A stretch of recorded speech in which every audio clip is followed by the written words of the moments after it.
My name is Ethan. I do CGI art, and today I would like to talk to you about a recent paradigm shift in graphics processing. First, some relevant background. The way our eyes perceive our surroundings in the real world is by detecting light in the form of photons or rays bouncing off of objects and then into our eyes. In 3D programs, we try to mimic this with a process called ray tracing. In ray tracing, we use the camera in our 3D scene as a starting point and simulate rays shooting out of the camera. If these rays bounce around and eventually hit a light source, the program then lightens all of the areas that that particular ray hit. If enough of these rays are simulated, you end up with a very realistic looking scene.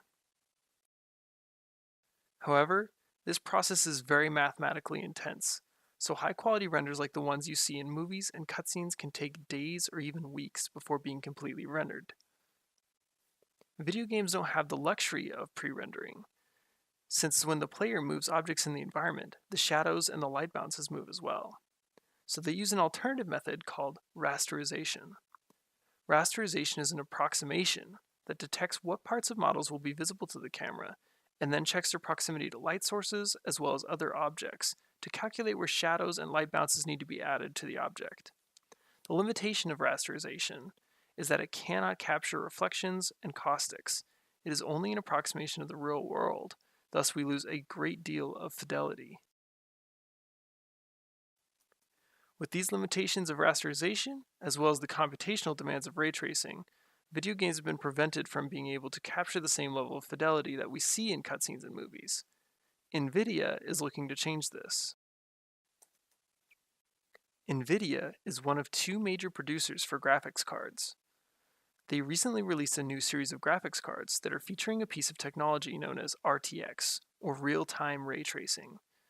RTX takes advantage of a new circuit board architecture called Turing microarchitecture that includes specialized cores for rasterization, ray tracing, and artificial intelligence, all working in tandem. They have created on the artificial intelligence cores a neural network that mediates between the rasterization and ray tracing cores. It allows fewer calculations to be done while still achieving a close level of fidelity to pure ray tracing. If this technology continues to be iterated upon, our games will soon start to look like this.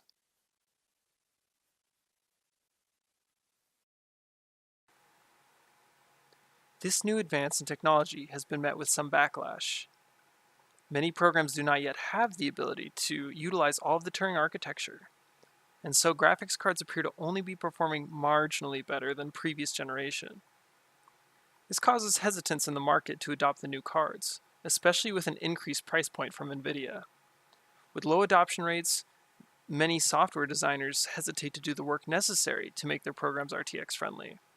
The hope is that there will be sufficient adoption that the technology can be iterated upon, and soon the value of CGI assets and related products will be sought out further.